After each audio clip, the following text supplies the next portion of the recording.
este tipo. Con este preguntar abre nada menos que el pensamiento metafísico occidental.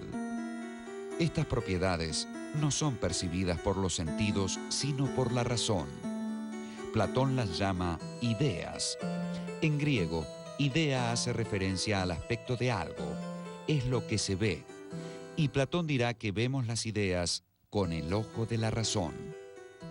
Las ideas no son exactamente cosas que existen en otro plano de la realidad, más real, máximamente real, y que, aquí sí aparece la distinción que no existía antes entre sensible, inteligible, material, inmaterial, es inteligible, no es sensible, es inmaterial.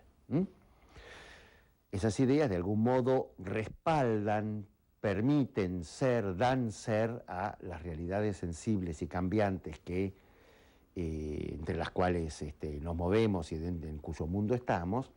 Ellas mismas no cambian, son eternas y tienen todas las características de lo que es idéntico a sí mismo.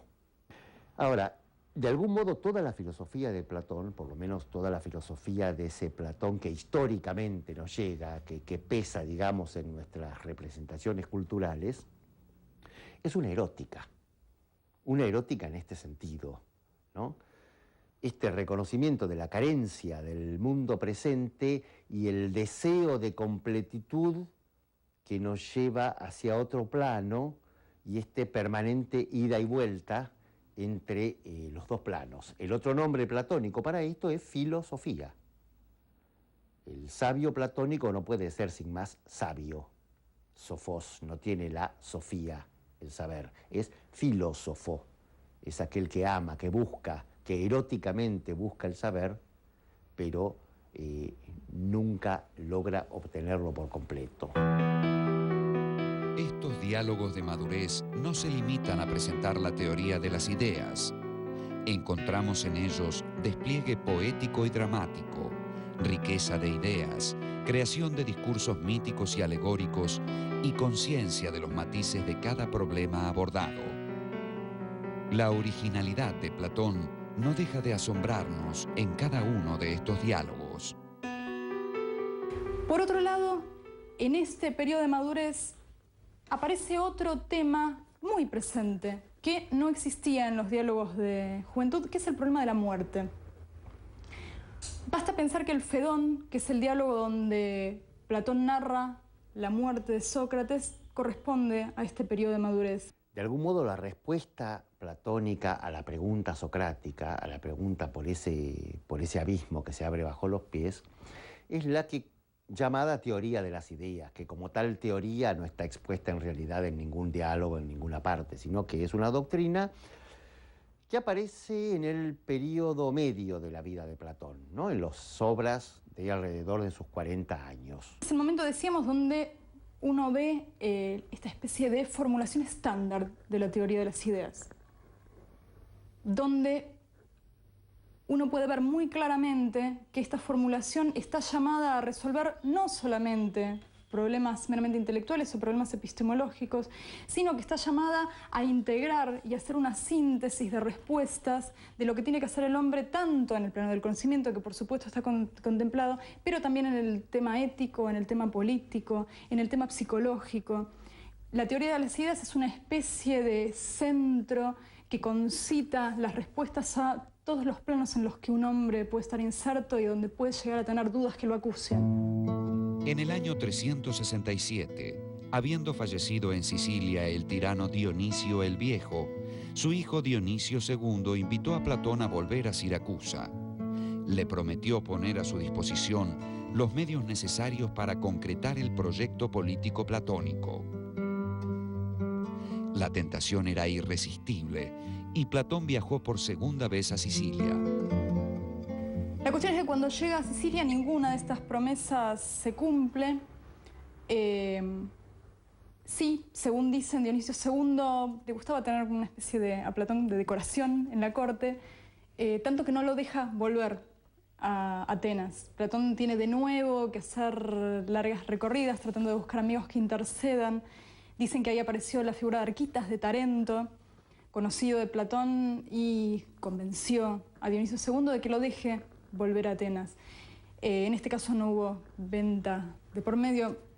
Platón, una vez que sale de Sicilia, vuelve a Atenas, evidentemente con muchas menos esperanzas. Y contra lo que uno puede pensar, unos años después, en el 361, Platón vuelve a intentar de nuevo contactar a Dionisio II para ver si realmente este plan se puede llevar a cabo o no. Este tercer viaje vuelve a ser infructuoso y Platón vuelve a Atenas sin llegar a ver, digamos, plasmada en la realidad la posibilidad de plasmar este modelo.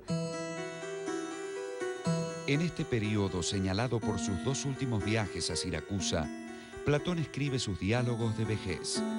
Quizá lo más interesante en los últimos diálogos platónicos, desde la problemática filosófica, es su reformulación de la dialéctica, que antes era presentada como la simple contemplación de las ideas. Lo que antes constituía, digamos, el meollo de las obras, que era esta relación dialógica donde los interlocutores nunca son personajes que estén de más. Si hay algo que tiene la dialéctica platónica es una estructuración donde en realidad los interlocutores son elementos fundamentales para la comprensión de cómo se da el método filosófico. Si bien a veces uno puede pasar, abre un diálogo y estos interlocutores parece que solamente dice sí, es cierto, no es cierto, no entendí demasiado bien. Uno siempre ve que llega al punto donde estos interlocutores son lúcidos y están controlando el avance de la argumentación. Desde este punto de vista, la dialéctica se ocupa de discernir, a partir de los 5 géneros supremos, las relaciones que unen ideas entre sí. Esos géneros primeros o ideas fundamentales son reposo, movimiento, ser, mismidad y diferencia. Avanzando ordenadamente desde estos 5 géneros, la dialéctica permite alcanzar las definiciones adecuadas de las diferentes cosas. En su tercer viaje a Siracusa, Platón presentó un proyecto de constitución que fue desechado por Dionisio II. Aconsejó la organización de una confederación de ciudades contra la amenaza de Cartago, que jamás fue instrumentada, y requirió la amnistía para los opositores políticos del joven tirano, lo que fue desestimado. Platón se vio obligado a admitir que no podía pretender que los gobernantes fuesen lúcidos y desinteresados. Por eso, en el último de sus diálogos, titulado Las leyes, abandonó la noción del rey filósofo y confió a la organización legal lo que ya no podía esperar de la sabiduría de los individuos. Muchas veces se suele decir, bueno, este es un Platón que en lo político ha perdido absolutamente las esperanzas. Tanto es así que, digamos, las últimas obras, sobre todo especialmente Las leyes, han perdido esta confianza en un rey filósofo que pueda operar realmente el cambio político.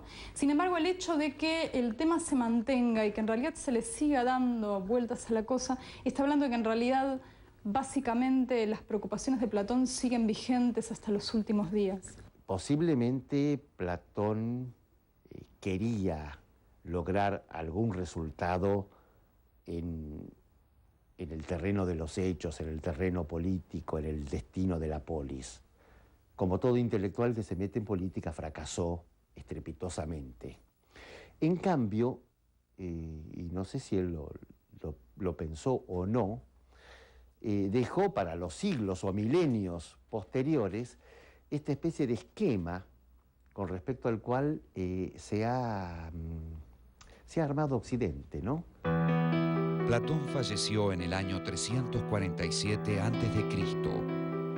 Todo el pensamiento occidental, desde Aristóteles hasta nuestros días, ha crecido bajo su sombra y en permanente diálogo con él.